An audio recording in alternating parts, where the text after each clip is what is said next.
Hola de nuevo. Hoy vamos a hablar de las circunstancias que modifican la responsabilidad criminal. Se trata de todas aquellas situaciones o características que envuelven la situación delictiva, que fijan la responsabilidad, agravándola, atenuándola, incluso eximiéndola.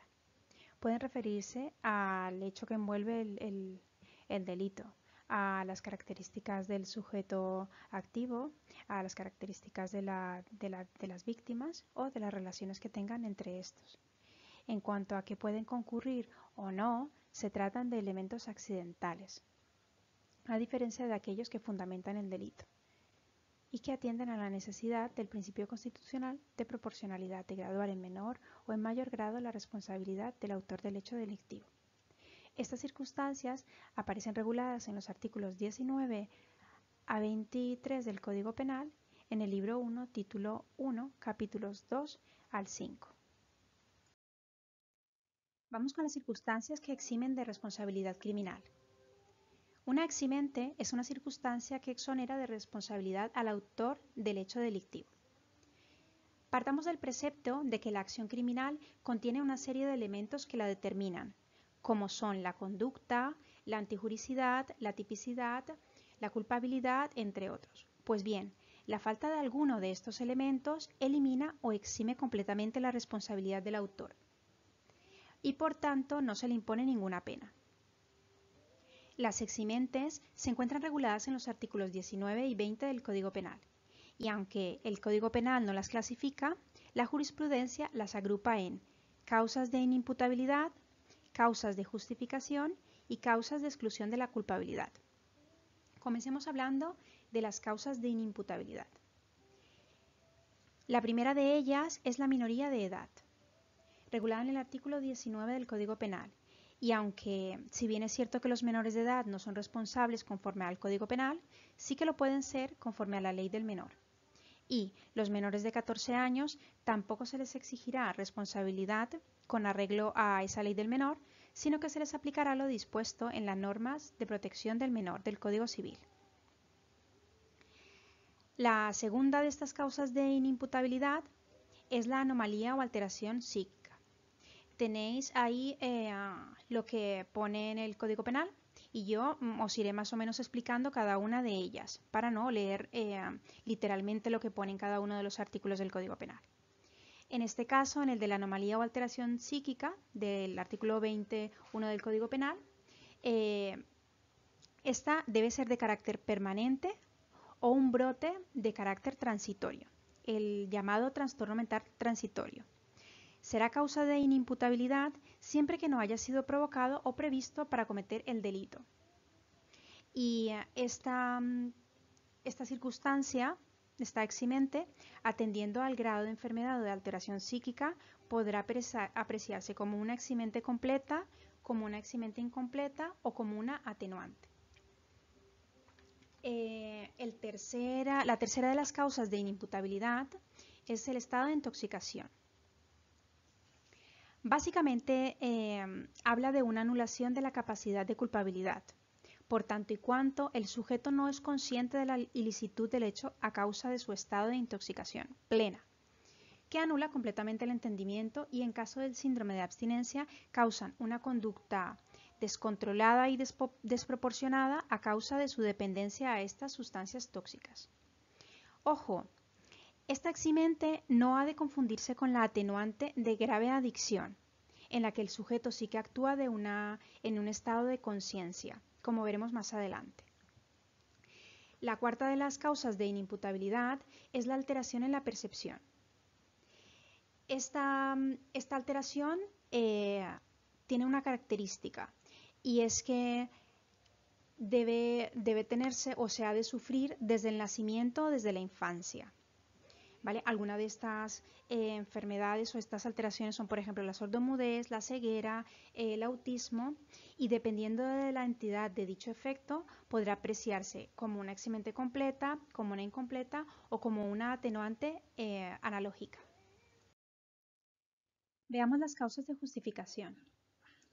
Aunque se trata de hechos punibles que reúnen todos aquellos requisitos de antijuricidad, no se considerarán como tal cuando concurran algunas de las siguientes circunstancias: que sean de legítima defensa, el estado de necesidad como causa de justificación y el cumplimiento de un deber o ejercicio legítimo de un derecho, oficio o cargo. Vamos con el primero de ellos, la legítima defensa. Aparece en el apartado 4 del artículo 20 y se refiere a la defensa de los derechos de la persona, propios o ajenos, siempre que concurran tres requisitos. Primero, que exista una agresión ilegítima o dolosa, esto es, con conocimiento y voluntad de hacerlo, sobre la propia persona o sobre otros. Por ejemplo, allanar la vivienda de un vecino para evitar el robo que se está produciendo. Esta agresión debe ser real, actual e inminente. No se considerará legítima defensa cuando la agresión ya haya cesado o no haya empezado. El segundo de los requisitos para que se considere legítima defensa es la necesidad racional del medio empleado para impedir la agresión o repelerla. Es decir, que exista la necesidad de defenderse para que cobre sentido la legítima defensa y que estos medios defensivos actúen en proporcionalidad. Es excesivo, por ejemplo, la utilización de un arma de fuego para impedir un intento de hurto. En este caso se considerará como exceso intensivo y dará lugar a una eximente incompleta. El tercero de los requisitos para que se considere legítima defensa es la falta de provocación suficiente por parte del defensor. Esto es, que no dará a lugar la legítima defensa previa provocación de la reacción agresiva. La segunda de las causas de justificación es el estado de necesidad. Nos dice que se exime de responsabilidad criminal el que en estado de necesidad para evitar un mal propio o ajeno, es decir, un auxilio necesario, lesione un bien jurídico de otra persona o infrinja un deber siempre que concurran los siguientes requisitos. El primero de ellos es que el mal causado no sea mayor que el que se pretende evitar. Por ejemplo, un sujeto roba un vehículo para asistir a una mujer que acaba de dar a luz en la vía pública. En este primer requisito del estado de necesidad podemos hacer un breve inciso para decir que si se causa un mal igual o inferior al que se pretende evitar, la eximente sí que sería completa, mientras que si se causa un mal ligeramente superior, la eximente sería incompleta. Y si se causa un mal notoriamente superior al que se pretende evitar, no daría lugar a ningún tipo de atenuación. El segundo de los requisitos para que se considere estado de necesidad es que la situación de necesidad no haya sido provocada intencionalmente por el sujeto. Se refiere a provocar la situación en sí. La tercera de las características o de los requisitos es que el necesitado no tenga por su cargo o su oficio la obligación de sacrificarse. Por ejemplo, un bombero que no quiere cumplir con la obligación de apagar un fuego, alegando estado de necesidad, pues no podría alegar un estado de necesidad ya que su profesión implica el deber jurídico de asumir un riesgo inherente al ejercicio de su profesión. También hemos de decir que para que se aprecie estado de necesidad debe haber una verdadera situación de peligro. Esta debe ser real e inminente y la solución punitiva debe ser la única alternativa posible y que debe existir una situación de precariedad acuciante. Por ejemplo, el hurto famélico. La última de las tres causas de justificación es el cumplimiento de un deber o ejercicio legítimo de un derecho, oficio o cargo, regulada en el artículo 20.7 del Código Penal. Nos dice tal cual que es el que obra en cumplimiento de un deber o en el ejercicio legítimo de un derecho, oficio o cargo. Como ejemplo de cumplimiento de un deber, podríamos decir que un policía que detiene a un ladrón que acaba de ser sorprendido en la comisión de un delito no estaría lesionando el derecho a la libertad con esta detención, ya que está cumpliendo con un deber. Y como ejemplo de ejercicio legítimo de un derecho, oficio o cargo, podríamos poner el ejemplo de un abogado que en el cumplimiento de su profesión destaca defectos de la parte contraria en un juicio. En este caso no cabría delito contra el honor o delito de injurias, ya que está cumpliendo con el ejercicio o con el oficio o con su profesión. Bien, vistas las tres causas de justificación, vamos a ver la causa de exclusión de la culpabilidad por la inexigibilidad de otra conducta. Se trata, por tanto, del miedo insuperable, que está regulado en el artículo 20.6 del Código Penal, y nos dice que es el que obre impulsado por un miedo insuperable. Se trata de un temor o de un pánico invencible, que inhibe fuertemente la capacidad de raciocinio y que anula la capacidad de autodeterminación, que afecta de modo intenso la capacidad de elección ante una situación de inminente peligro. La jurisprudencia atiende a ciertos requisitos a la hora de marcar el miedo insuperable. Uno de ellos es la existencia de una conducta o situación ilegítima ante la cual defenderse. Otro sería que esta situación ilegítima sea la causante de ese miedo insuperable. También que el miedo sea causado por una situación o por un hecho real, actual, grave e inminente. La inexigibilidad de otro comportamiento, como no se le podría exigir a ningún otro individuo en esa misma situación. Que para el sujeto la realización de la acción punible sea la única vía de escape y que el miedo sea el único móvil de la acción. Vamos ahora con las circunstancias que atenúan la responsabilidad criminal. Las atenuantes son todas aquellas causas o circunstancias que aminoran la responsabilidad criminal. El Código Penal hace una enumeración genérica y admite la interpretación analógica, dando así un amplio margen de arbitrio al juzgador para la determinación de las penas. Podemos dividirlas en tres grupos: eximentes incompletas, atenuantes ordinarias y atenuantes analógicas. Vamos con las eximentes incompletas. El artículo 21.1 nos dice que son circunstancias atenuantes las causas expresadas en el capítulo anterior cuando no concurrieren todos los requisitos necesarios para eximir de responsabilidad en sus respectivos casos. Es decir, serán incompletas todas aquellas eximentes del artículo 20 a las que les falte alguna de las características para eximir completamente de la responsabilidad penal, pues en este caso actuarán como atenuante. Recordemos que son la anomalía y alteración psíquica o trastorno mental transitorio, pues cuando no haya una anulación completa sino parcial de esa alteración, pues se considerará como eximente incompleta. En el caso del estado de intoxicación, pues podríamos decir que cuando no exista una pérdida total de la conciencia o ese síndrome de abstinencia no sea tan grave como para eximir completamente de la responsabilidad, actuará como eximente incompleta, por tanto como una atenuante. En el caso de la alteración en la percepción, pues cuando esta percepción no sea tan grave como para suprimir totalmente la conciencia de la realidad, pues actuará también como una eximente incompleta. En el caso de la legítima defensa, actuará como una eximente incompleta cuando falten alguno de los elementos no esenciales. Recordemos que los elementos o los tres requisitos para que se considerase legítima defensa son la agresión ilegítima. En este caso, pues no puede faltar ese elemento esencial, pero sí que podría, por ejemplo, concurrir la necesidad racional del medio empleado, pues que en este caso, para que se considerase máximamente incompleta, la proporcionalidad entre el medio de ataque y el medio de defensa, pues que a lo mejor fuese un poquito más elevada, ¿vale? O que en el caso de la falta de provocación suficiente, pues sí que hubiese habido una provocación, pero muy leve, ¿vale? En el caso de estado de necesidad, debe existir una situación real de necesidad. Ese elemento no puede faltar.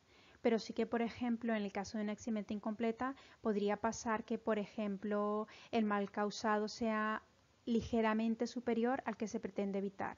Entonces no hablaríamos de una eximente completa, sino actuaría más como un atenuante, como una eximente incompleta.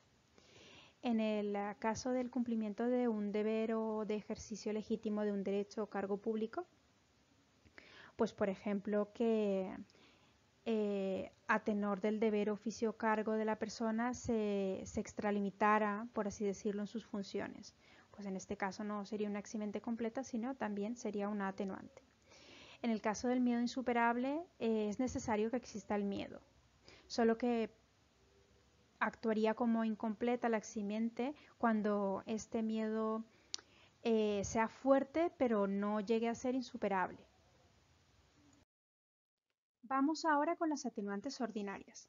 La primera de ellas la encontramos en el artículo 21, segundo, y nos dice que es la de actuar el culpable a causa de su grave adicción a las sustancias mencionadas en el número 2 del artículo anterior.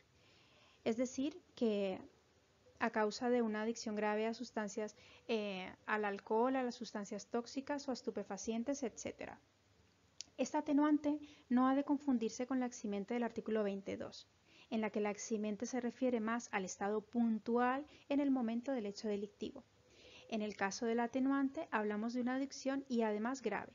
Por ejemplo, un toxicómano que roba al cajero de un supermercado bajo los efectos de un síndrome de abstinencia, o lo que popularmente se denomina como mono, y al que su estado le obliga a delinquir para adquirir una nueva dosis.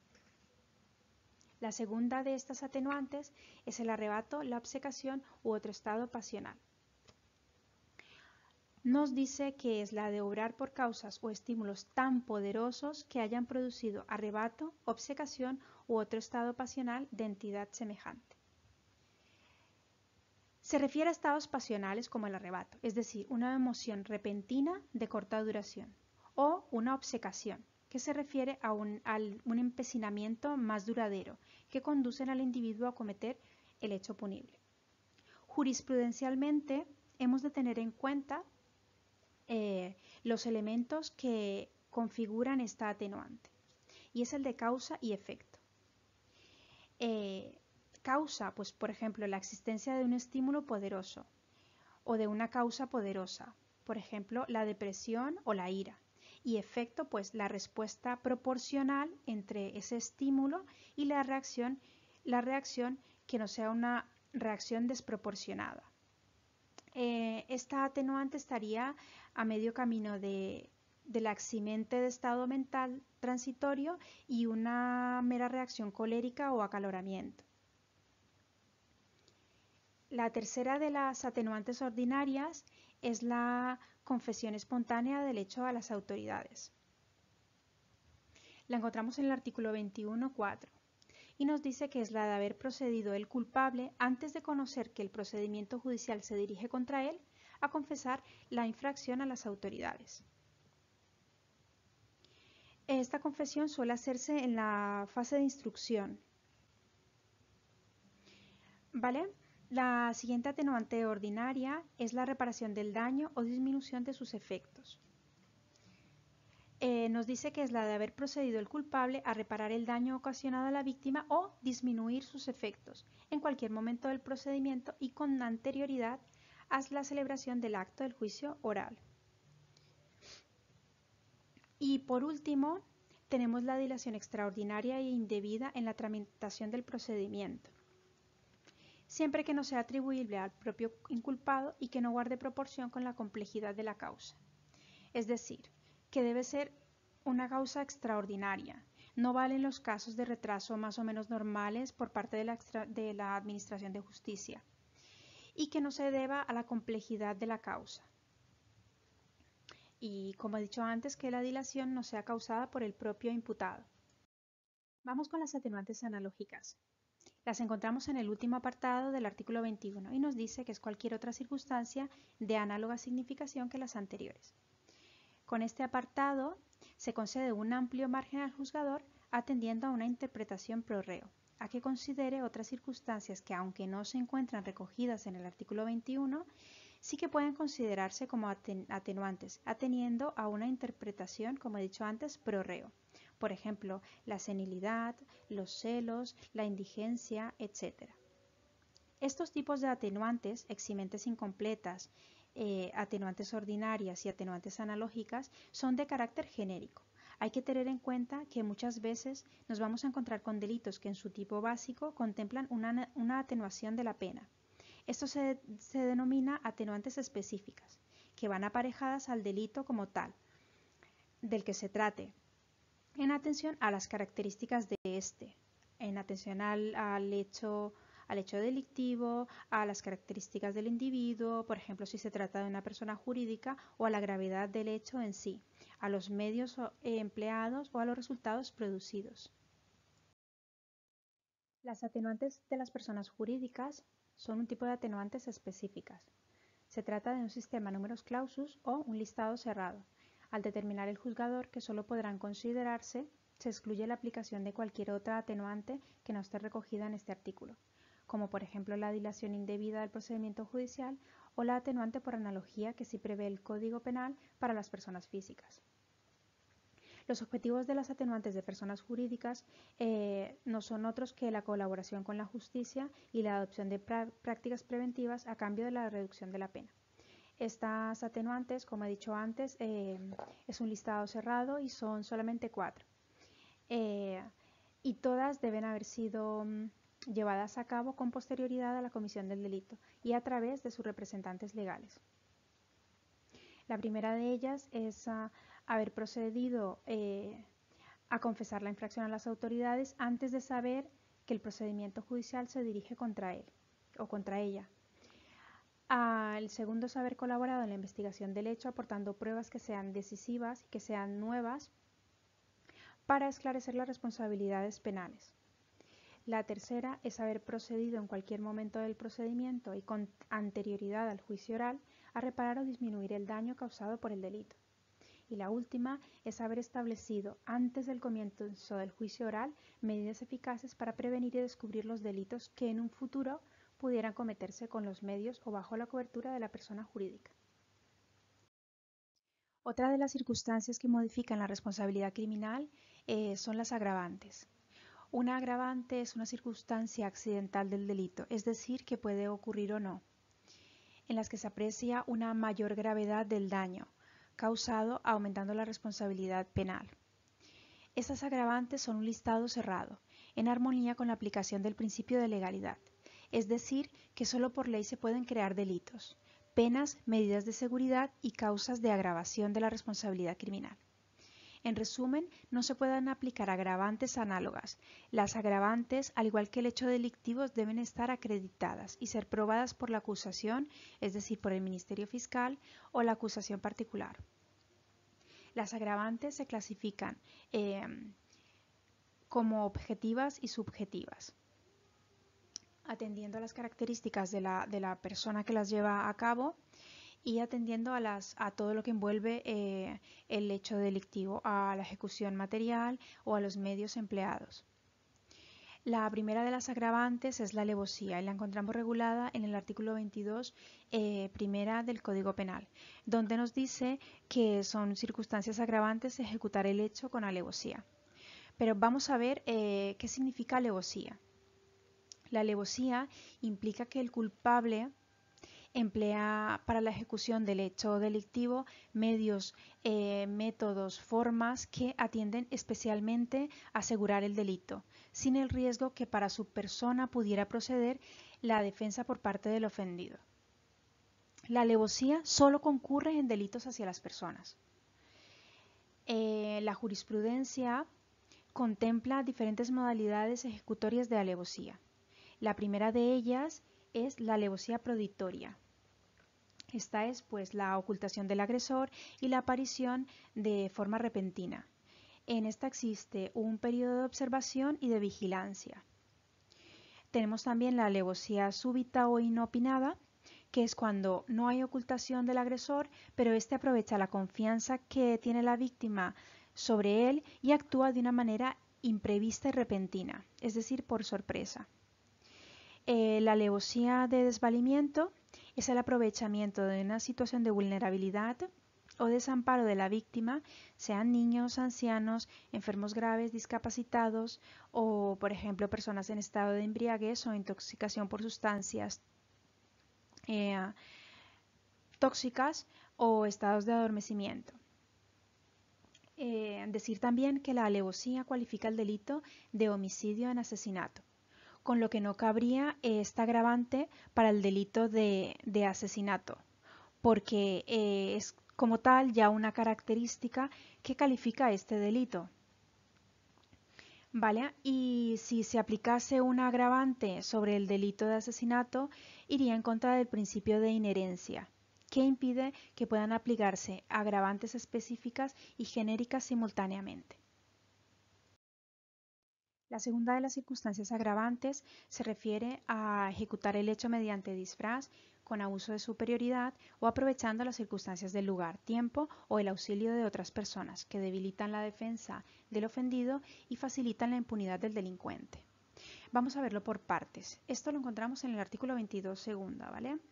En cuanto al disfraz, pues se refiere al ocultamiento de la apariencia habitual del delincuente, por ejemplo, el uso de pasamontañas o de una careta. Por abuso de superioridad se refiere a la superioridad del tipo físico, a la robustez, a la estatura o a la edad. No hay que confundirla con la superioridad jerárquica. En cuanto al aprovechamiento de las circunstancias del lugar y tiempo, pues esta está más clara, ¿no? Que es aprovechar la nocturnidad de un lugar, la poca concurrencia, por ejemplo, un callejón o un área poco concurrida donde no haya, donde apenas transite gente que pueda auxiliar de manera eventual a la víctima.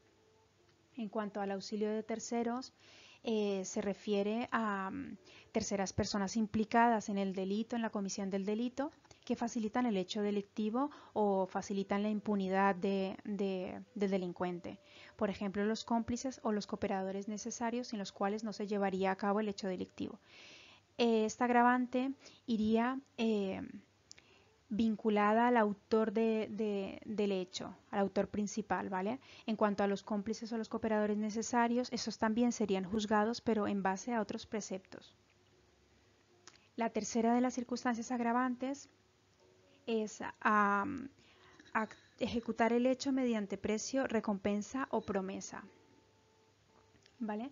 Intervienen al menos dos personas, la que ofrece y la que ejecuta el delito motivada por el ánimo de lucro. Esta agravante solo afecta al que acepta y comete el delito. El que ofrece el precio, recompensa o promesa también será considerado, autor del delito, pero como partícipe o como inductor. También se le juzgará, pero en base a otros preceptos. La característica principal de esta agravante debe ser claramente el motor de la acción criminal, el precio, la recompensa o la promesa. Esta circunstancia, al igual que la alevosía, cualifican el delito de asesinato, para el cual no cabría esta agravante por lo mismo que hablamos anteriormente. Si esta agravante ya cualifica el delito de asesinato, incurriríamos en contra del principio de inherencia, que impide que puedan aplicarse dos agravantes al mismo tiempo, específicas y genéricas. La cuarta de las circunstancias agravantes la encontramos en el punto 4 del artículo 22 y nos dice que se trata de cometer el delito por motivos racistas, antisemitas u otra clase de discriminación, referente a la ideología, religión o creencias de la víctima, la etnia, la raza o la nación a la que pertenezca, su sexo, orientación o identidad sexual, las razones de género, la enfermedad que padezca o su discapacidad. Esta está bastante clara, ¿no? Es cometer el delito motivado por la discriminación como tal. Esta agravante tiene una finalidad social de reprobación discriminatoria en repulsa a cualquier tipo de delito que se encuentre basado en la discriminación. La quinta de las circunstancias agravantes es aumentar deliberada e inhumanamente el sufrimiento de la víctima, causando a ésta padecimientos innecesarios para la ejecución del delito. Esto es lo que se denomina ensañamiento. ¿Vale? Y se trata pues de eso, de aumentar deliberada e inhumanamente el sufrimiento de la víctima, causando a esta padecimientos innecesarios para la finalidad con la que se comete el delito. Este ensañamiento ha de ser efectivo, es decir, que se realiza solo por el placer de hacer daño de forma perversa e inhumana. Los elementos del ensañamiento son de tipo objetivo y subjetivo. En cuanto al tipo objetivo, debe existir una efectiva causación de mal innecesario para conseguir la finalidad del autor. Para apreciar este elemento es necesario que la víctima pueda ser consciente de ese dolor añadido. deducido este bien por las circunstancias del hecho o bien por los informes forenses. En cuanto al elemento subjetivo, el autor es consciente de la innecesariedad del sufrimiento que está causando a la víctima para lograr el resultado que él desea, y aún así decide aumentar este padecimiento, el padecimiento del ofendido. Esta agravante también califica el delito de asesinato junto a la alevosía y junto al precio o junto al agravante de precio o recompensa. El ensañamiento solo es aplicable en delitos contra las personas vivas, es decir, no se considerará un ensañamiento de lesiones post-mortem. Puede haber ensañamiento con una puñalada en un órgano, por ejemplo, no vital para que la víctima muera lentamente, o puede no haberlo con varias puñaladas si la primera es mortal y el resto son post-mortem. La sexta de las circunstancias agravantes también está bastante clara. Se trata de obrar con abuso de confianza, tal cual. El sujeto activo se prevale de una relación especial de confianza para cometer el delito, quebrantando el deber de lealtad y de fidelidad que le va a facilitar la comisión del hecho delictivo. La séptima se trata de prevalerse del carácter público que tenga el culpable. Es la disposición del carácter público al servicio de sus propios propósitos criminales. Es el abuso de poder. Hay algunos delitos que prevén esta agravante dentro de su propio tipo delictivo. Por ejemplo, el delito de falsedad documental en documento público por un funcionario público, donde uno de estos requisitos es ese carácter público. Es uno de los elementos que condicionan ese tipo delictivo, con lo cual pues no cabría esta agravante. La reincidencia es la última de las circunstancias agravantes de carácter genérico y actuará como agravante cuando esta reincidencia lo sea por un delito comprendido en el mismo título del Código Penal, siempre que sea de la misma naturaleza y que haya sido condenado ejecutoriamente, al igual que las condenas en otros Estados miembros de la Unión Europea. ¿Cuándo no se aplicarán las agravantes de reincidencia? Bueno, pues cuando no se trate de un delito de la misma naturaleza, cuando los antecedentes penales hayan sido cancelados o debieran serlo tanto fuera como dentro del territorio español, es decir, a nivel de la Unión Europea, o cuando correspondan a delitos leves. Y concluyendo este vídeo respecto a las circunstancias que modifican la responsabilidad criminal, tenemos la circunstancia mixta de parentesco del artículo 23. Esta, como su nombre lo indica, actúa como atenuante o como agravante atendiendo al tipo delictivo. Cuando se trata de un delito entre familiares, implica un doble agravamiento, el del hecho delictivo en sí y el añadido por la relación de parentesco que implica la ruptura del deber moral dentro del círculo íntimo y familiar, y que por tanto merece un mayor reproche, mientras que como atenuante actúa disminuyendo la gravedad del hecho delictivo en el caso de figuras delictivas que no protegen un bien jurídico individual, es decir, en los delitos contra el patrimonio y contra la propiedad. Por ejemplo, el delito de hurto, el delito de estafa o el de apropiación indebida. En cuanto a atenuar la responsabilidad, la lista es bastante cerrada, porque existe ya una figura, la del artículo 268, que es la excusa absolutoria de parentesco.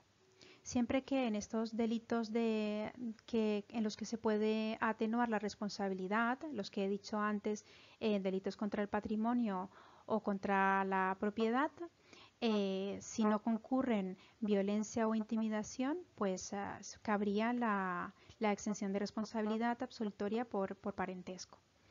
¿Vale? Y espero que este vídeo haya sido de ayuda. Muchas gracias por vuestra atención y nada, hasta la próxima.